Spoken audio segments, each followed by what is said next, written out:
Hello students, today we are going to learn lesson number 7 Glimpses of India.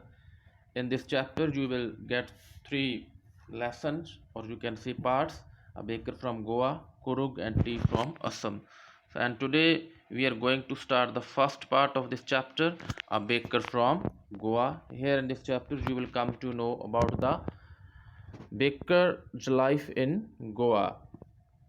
So this is a pen portrait of a traditional Goa village baker who still has an important place in his society. In this chapter में जो हम पढ़ने जा रहे हैं वो एक जो बेकर है उसकी लाइफ के बारे में पता चलेगा। उसकी जो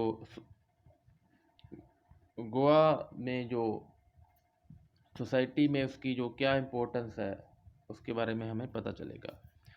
Our elders are often heard reminiscing nostalgically about those good old Portuguese days, the Portuguese and their famous loaves of bread. सो कहता है कि जो हमारे बुज़ुर्ग हैं, हमारे एल्डर्स हैं, वो मोस्टली हमें उनको सुनते हैं कि जब वो किसी पास्ट को नॉस्टैल्जिकली मीन्स जो अच्छा समा होता है पास्ट का, हम उसे याद करते हैं, हम उसे मिस करते हैं। वो ऐसे जो अच्छा समा था, जो पुर्तगीज लोग होते थे उस टाइम, और स्पेशली जो पुर्तगीज़ का लोव्स ऑफ ब्रेड था, उनको वो याद करते हैं जो हमारे आज के बुजुर्ग लोग हैं। Those eaters of loaves might have vanished but the makers are still there. जो उन लोव्स को, जो उन रोटियों को हो सकता खाने वाले अब नहीं रहे, बट जो मेकर है, उनको बनाने वाले वो अभी भी हैं। We still have amongst us the mixtures, the molders and those who bakes the loaves. अभी भी उनमें जो मिक्स करने वाले थे, उसको जो मोल्ड करने वाले थे, जो उनको बेक करने वाले थे, उन रोटियों को, उन लोव्स को, अभी भी वो है। Those as old time tested furnace still exist. अभी भी वहाँ की जो भट्टियाँ हैं, फर्नेसेस हैं, वो अभी भी हैं furnaces. The fire in the furnaces has not yet been extinguished. अभी भी उन भट्टियों की जो आग है अभी बुझी नहीं है, ख़त्म नहीं हुई है। द थर्ड and jingle of the traditional baker's bamboo heralding his arrival in the morning can still be heard in some places. अभी भी जो बेकर था आपके पास, एक वो सोटी बैम्बू की लेकर रहा था, जिसको वो ज़मीन पर हिट करके उसके आने का अनाउंसमेंट करता था morning time.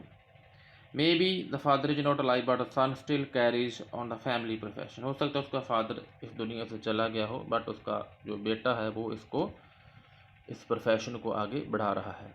These bakers are even today known as pader in Goa. और गोवा में इन लोगों को आज क्या कहा जाता है? Pader. During our childhood in Goa the baker used to be our friend. अब जो राइटर है वो अपने चाइल्डहुड की बात कर रहा है कि जब वो बच्चे थे तो जो बेकर है हमारा फ्रेंड भी होता था, कंपेनियन भी और गाइड भी होता था। He used to come at least twice a day. 2 बार आता था दिन में। Once when he set out in the morning on his selling round. Morning time जब वो बेचने आता था ब्रेड्स को। And then again when he return after emptying his huge basket. और वापसी कब होती थी? जब आपकी बड़ी बास्केट को वो खाली करके वापस आता था, मीन्स लोगों को देकर वापस आ जाता था। द जिंगलिंग थर्ड of his bamboo woke us from sleep and we ran to meet and greet him. एक बड़ी अच्छी जिंगलिंग बैम्बू की वो आवाज़ आती थी जब वो अनाउंसमेंट करता था अपने आने की, तो हम उठ जाते थे और उसको बड़ी इच्छा होती थी मिलने की, ग्रीट करते थे उसको हम। Why was it so? वो ऐसा क्यों था? Was it for the love of the loaf? क्या उस लोफ के लिए हमारा प्यार था? Not at all. The loaves were bought by some paskine और बेस्टिन। ऐसा नहीं था। कुछ पैस्किन और बेस्टिन भी तो खरीदते थे उससे जी, the maid servants of the house, जो हमारे घर की नौकरानी होती थी। What we longed for were those bread bangles. हम किसके लिए हमें उनकी वेट रहती थी? ब्रेड बैंगल्स के लिए। विच वी चूज़ केयरफुली, बड़ी ध्यान से हम उनको चूज़ करते थे। मीन्स जो बच्चे थे ना वो ब्रेड बैंगल्स के शौकीन थे, उनको ये लाइक करते थे ब्रेड बैंगल्स को, इसलिए उसकी वेट करते थे वो। Sometimes it was sweet bread of special make. कई बार ये मिट्टी भी होती थी। The baker made his musical entry on the scene with the jhang jhang sound of specially made bamboo staff. ये एक तरह की आवाज़ करता था आपके बैम्बू जो बांस होता है उसके उससे जब वो उसकी एंट्री होती थी। One hand supported the basket on his head and the other banged the bamboo on the ground. एक हाथ से तो वो अपनी बास्केट पकड़ कर रखता था जो हेड पर होती थी, और दूसरे हाथ से वो बैम्बू स्टिक को ज़मीन पर मारता था, जिससे वो साउंड जंग जंग की साउंड प्रोड्यूस होती थी। We would greet the lady of the house with good morning. वो कैसे ग्रीट करता था, गुड मॉर्निंग कह के ग्रीट करता था घर की जो लेडी होती थी। We kids would be pushed aside with a milder rebuke and the loaves would be delivered to the servants। हमें थोड़ा सा डांट कर पासे कर दिया जाता था और फिर सर्वेंट्स को वो लोग बांट दी जाती थी। But we would not give up, हम ऐसे नहीं छोड़ते थे उसको। We would climb a bench और the parapet and deep peep into the basket. हम किसी बेंच पर या पैरापट पर चढ़ जाते थे और उसकी बास्केट होती थी, उसमें हम देखते रहते थे। Somehow I can still recall the typical fragrance of those loaves. अभी भी मुझे उनकी जो सुगंध है मैं फील कर सकता हूँ, राइटर कहता है। Loaves for the elders and the bangles for the children. बड़े बड़े होते थे जो हमारे, उनके लिए होती थी लोब्स और हमारे लिए बैंगल्स होती थी। Then we did not, bangles का जहाँ मतलब ये नहीं है कि जिसको हम चूड़ी बोल देते हैं, बैंगल का मतलब है जो खाने वाली है। Then we did not even care to brush our teeth और वॉश आवर माउथ प्रॉपरली। उस टाइम हम प्रॉपरली ब्रश भी नहीं करते थे, माउथ भी नहीं धोते थे अपना। एंड वाई शुड वी, हमें क्यों करना चाहिए था भाई। We would take the trouble of plucking the mango leaf for the toothbrush. उस टाइम टूथब्रश वो कैसे करते थे, मैंगो की लीफ से करते थे, बट हम इसकी कभी भी केयर नहीं करते थे। And why was it necessary at all, हम जरूरी भी नहीं समझते थे इसको।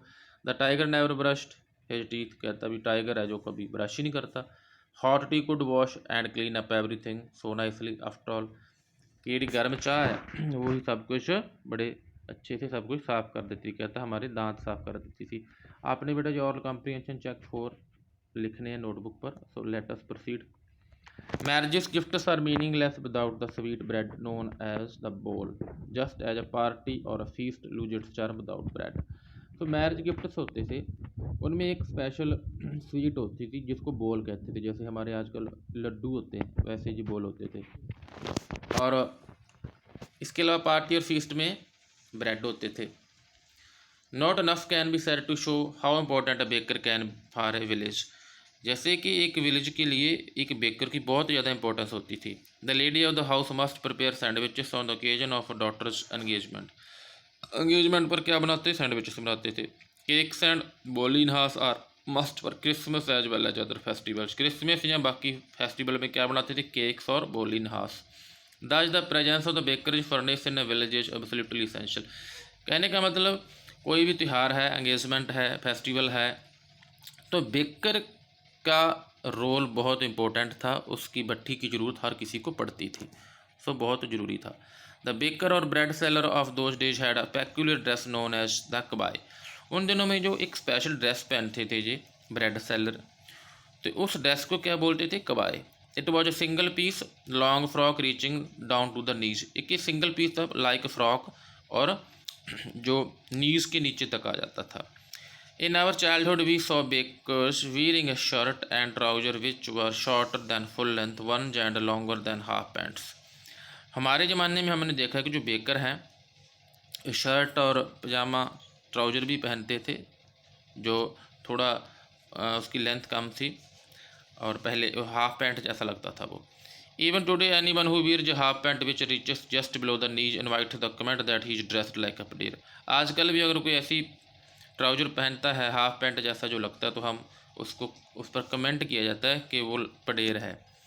The baker usually collected his bills at the end of the month. जो बेकर्स हैं अपने जो पैसे हैं या बिल हैं मोस्टली महीने के अंत में कलेक्ट करते थे। Monthly accounts use to be recorded on some wall in a pencil. जो वॉल पर, दीवारों पर ही पेंसिल से उनके रिकॉर्ड लिख लिया जाता था कि कितनी किसने ब्रेड बैंगल्स खरीदी या किसी ने कितनी लोव्स खरीदी। Baking was indeed a profitable profession in the old days. Baking का जो प्रॉफिटेबल प्रोफेशन था उन दिनों में, पुराने दिनों में। The baker and his family never starved. कभी भूखे नहीं मरते थे बेकर और उसका परिवार। He, his family and his servants always looked happy and prosperous. Baker, उसकी फैमिली, उसका नौकर सभी बड़े खुशहाल थे उन दिनों में. They are plump physique. Plump physique का मतलब है कि काफ़ी मोटे, बढ़िया दिखने में. Was an open testimony. Testimony के मतलब गवाही देती थी टू दिस. उनकी बॉडी देख के पता चल जाता था कि अच्छे खाने पीने वाले हैं. बॉडी से पता चल जाता था कि इनका प्रोफेशन अच्छा है. Even today any person with the jackfruit like physical appearance is easily compare to a baker. आज भी जिसकी बॉडी ऐसी है, हट्टा कट्टा लगता है, तो उसको क्या कमेंट किया जाता है, उसकी तुलना किसके साथ की जाती है कि he is a baker. So here are oral comprehension check question, total 5. These 5 questions you will also write, and then there are the thinking about the text. These questions are total 3. These questions you will also write, and the next part of this chapter we will discuss in next video. Thank you and have a nice day.